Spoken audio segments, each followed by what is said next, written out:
up to the Riverside. Again, Middlesbrough, I like what I'm seeing from them, but they were absolutely hammered by Liverpool at the Riverside. They get the chance again this weekend at home to be able to try and make amends. They face, well, hapless Swansea City. Seems to be one step forward, 3 steps back. I think they've conceded 12 plus goals in the last 3 or 4 games, the Swans. And I think this is a massive opportunity now for the likes of Negredo, for the likes of Adama,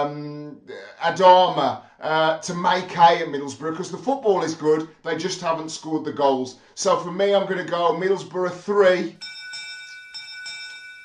Swansea City 1. Let's go to the Potteries, a North East Midlands clash. 2 clubs when I was growing up that were basically second division clubs, and it was the likes of Villa and Wolves and West Brom and Birmingham that are in the top division. It's all been turned on its head, and it's a meritocracy. Leicester City, champions of England, go to Stoke City, that themselves are not doing too bad. I think that particularly at home, they're getting the ball down, they're playing really nice football, they're creating opportunities. So I'm going to go for a home victory in this one. I was really disappointed with Leicester performance down at Bournemouth.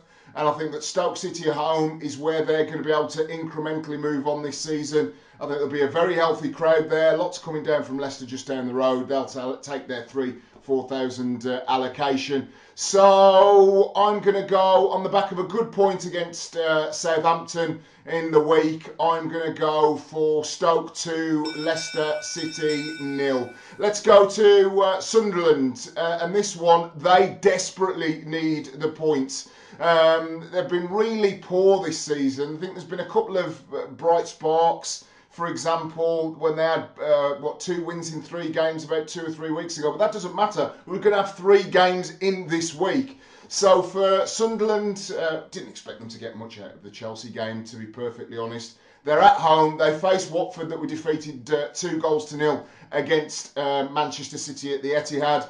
It could have been when Manchester City were 1-0 up. They nearly got themselves back into the game. And I just wonder how that one may have finished in terms of the confidence for Watford. It's been a little bit hit and miss. It's difficult to predict Watford this season. When you expect them to lose, they win. When you expect them to win, they lose. I'm going to go for them to draw this one up at the Stadium of Light. I don't think they're going to be in the mood for not going up to Sunderland and taking advantage of perhaps a lack of confidence. Maybe 1 or 2 in the crowd just start to sense that they're going to be in real trouble, this Sunderland side, unless they pull their finger out. So 1-1. West Ham United, yay, the first victory of, was it 1 win in 7 for West Ham United in midweek. Good victory for them against Burnley. Only the 1 goal, but it's a clean sheet, and it's the first win in 7 games. They face Hull City, themselves vanquished 3-0. By the way, I'll come to who I think's going down very, very shortly. But I think that West Ham against Hull, this is a chance now for confidence. I saw the game in midweek, and Dimitri Payet was trying all the tricks, trying the shots. It wasn't happening for him. I expect it to happen this weekend. I'm going to go, the good times are going to start to come back to West Ham. They've got that anvil off their back of that awful run that they've had at home, having beaten Burnley at the London Stadium, whatever you want to call it, Olympic Stadium. I'm going to go West Ham United 3, Hull 1.